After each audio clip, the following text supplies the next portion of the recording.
കഴിഞ്ഞ ദിവസം ഈ ലോകത്തോട് വിട പറഞ്ഞത് തമിഴകത്തിന്റെ സ്വന്തം നടനും ഹൃദയവിശാലതയുള്ള സഹജീവികളോട് കരുണയുള്ള ഒരു മനുഷ്യസ്നേഹി കൂടിയായ വിജയകാന്താണ്. ആ മനുഷ്യൻ തമിഴ്നാട്ടുകാർക്ക് ആരായിരുന്നുവെന്നത് അദ്ദേഹത്തിന് ആദരാഞ്ജലികൾ അർപ്പിക്കാനെത്തുന്ന പതിനായിരങ്ങളുടെ കണ്ണുനീർ തുള്ളികളിൽ നിന്നും വായിച്ചെടുക്കാൻ സാധിക്കും. വിജയകാന്തിലെ നടനേക്കാൾ അദ്ദേഹത്തിനുള്ളിലെ മനുഷ്യനെ സ്നേഹിക്കുന്നവരാണ് തെന്നിന്ത്യയിൽ ഏറെയും. തന്റെ പ്രതാപകാലത്ത് തുടങ്ങി ആരോഗ്യം ക്ഷയിക്കുന്നതുവരെ അദ്ദേഹം ചെയ്ത നല്ല പ്രവർത്തികൾക്ക് കണക്കില്ല. ഒരു കാലത്ത് ക്യാപ്റ്റൻ പ്രഭകറും സേതുപതി IPSും ചിന്ന ഗൗണ്ടറുമായൊക്കെ എത്തി കാണികളെ പുളകം കൊള്ളിച്ച നായകൻ വിജയകാന്ത് കോളിവുഡ് ഇൻഡസ്ട്രിയിൽ ചെന്തമിഴിന്റെ സിഗ്നേച്ചറായിരുന്നു. അദ്ദേഹം വിട പറയുമ്പോൾ ആ യുഗം അസ്തമിക്കുമ്പോൾ തമിഴ് സിനിമയുടെയും ആസ്വാദകരുടെയും ക്യാപ്റ്റൻ കൂടിയാണ് തിരശ്ശീലയ്ക്ക് പിന്നിലേക്ക് മറയുന്നത്.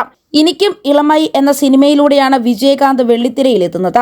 വില്ലനായി വേഷമിട്ട അദ്ദേഹം സട്ടം ഒരു ഇരുട്ടറൈ എന്ന സിനിമയിലൂടെ നായകനായി മാറി. ഹിന്ദിയിലും മലയാളത്തിലുമടക്കം വിജയകാന്ത് നായകനായ സിനിമകൾ റീമേക്ക് ചെയ്യപ്പെട്ടിരുന്നു. ആദ്യ 10 വർഷത്തിനിടെ 70-ൽ പരം ചിത്രങ്ങളിൽ നായകനായിട്ടുണ്ട് വിജയകാന്ത്. ഒരേ സമയം 2 ചിത്രങ്ങളിൽ വരെ അഭിനയിച്ചിരുന്നു. SA Chandrasekhar, RK Selvamani, K Vijayan എന്നിവരുടെ സംവിധാനത്തിൽ ഇറങ്ങിയ വിജയകാന്തിന്റെ മിക്ക ചിത്രങ്ങളും വലിയ വിജയമായി മാറിയിരുന്നു. ഒരു കാലത്ത് നടികർ സംഘത്തിന്റെ പ്രസിഡന്റുമായിരുന്നു വിജയകാന്ത്. നടികർ സംഘം എന്ന സംഘടന കടക്കെണിയിലായപ്പോൾ വിജയകാന്ത് സ്വന്തം റിസ്കിൽ ഒരു സ്റ്റാർ ഷോ നടത്തി അതിൽ നിന്നും സമ്പാദിച്ച പണം കൊണ്ട് നടികർ സംഘത്തെ രക്ഷിച്ചിരുന്നു. പിന്നീട് നിർമ്മാതാവായിരുന്നപ്പോൾ താൻ കഴിക്കുന്ന ഭക്ഷണം തന്നെ ഷൂട്ടിംഗ് ലൊക്കേഷനിൽ പ്രവർത്തിക്കുന്ന മറ്റു തൊഴിലാളികൾക്ക് നൽകാനും അദ്ദേഹം തീരുമാനിച്ചു. വിജയകാന്ത് ഷൂട്ടിംഗ് സെറ്റുകളിൽ ഭക്ഷണത്തിൽ തുല്യത കൊണ്ടുവന്നതോടെയാണ് മറ്റു നിർമ്മാതാക്കളും തൊഴിലാളികൾക്ക് നല്ല ഭക്ഷണം നൽകാൻ തയ്യാറായത്. സിനിമാ മേഖലയിൽ ഒട്ടേറെ മാറ്റങ്ങളും നേട്ടങ്ങളും ഉണ്ടാക്കിയ താരം കൂടിയാണ് വിജയകാന്ത്.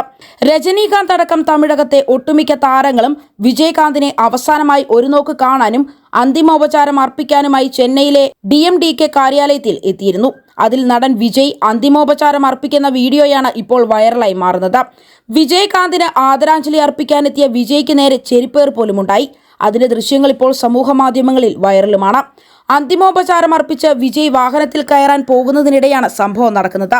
ആൾക്കൂട്ടത്തിൽ നിന്ന് ആരോ നടനെതിരെ ചെരുപ്പെറിയുകയായിരുന്നു. വിജയുടെ തലയുടെ പിറകിൽ കൂടി ചെരുപ്പ് പോകുന്നതും വൈറൽ വീഡിയോയിൽ വ്യക്തമാണ്. കൂടാതെ വിജയ്ക്കെതിരെ ചില മുദ്രാവാക്യങ്ങളും ആൾക്കൂട്ടത്തിൽ നിന്നും മുഴങ്ങുന്നുണ്ടായിരുന്നുവെന്ന് പറയപ്പെടുന്നു. വിജയകാന്ത് ജീവിച്ചിരുന്നപ്പോൾ ഒരിക്കലെങ്കിലും കാണാൻ വന്നിട്ടുണ്ടോ എന്ന ചോദ്യമാണ് ആൾക്കൂട്ടത്തിനിടയിൽ നിന്നും മുഴങ്ങിക്കേട്ടത്. വീഡിയോ വൈറലായി മാറിയതോടെ സാമൂഹിക മാധ്യമങ്ങളിൽ ഒട്ടേറെ ആളുകൾ സംഭവത്തെ അപലപിച്ചു. ഒരിക്കലും നടക്കാൻ പാടില്ലാത്ത ഒന്നായിരുന്നുവെന്നും ഒരാളോട് ദേഷ്യമുണ്ടെങ്കിൽ അത് പ്രകടിപ്പിക്കേണ്ടത് ഇങ്ങനെയല്ല എന്നും വീഡിയോയ്ക്ക് കമന്റുകൾ നിറയുന്നുണ്ട്. നടനെ അപമാനിച്ചയാളെ ഉടനടി കണ്ടെത്തി കർശനമായ നടപടികൾ സ്വീകരിക്കണമെന്നും ഒട്ടേറെ പേർ അഭിപ്രായപ്പെട്ടു. വിജയും വിജയകാന്തും തമ്മിൽ പതിറ്റാണ്ടുകൾ നീണ്ട ആത്മബന്ധമുണ്ട്. പ്രിയ നടന് ആദരാഞ്ജലി അർപ്പിക്കാൻ എത്തിയപ്പോൾ അതിവൈകാരികമായാണ് വിജയ് കാണപ്പെട്ടത്. വിജയുടെ പിതാവ് SA ചന്ദ്രശേഖർ സംവിധാനം ചെയ്ത ചിത്രങ്ങളായിരുന്നു തുടക്കകാലത്ത് വിജയകാന്ത് ചെയ്തതിൽ ഏറ്റവും അധികം ഉണ്ടായിരുന്നത്.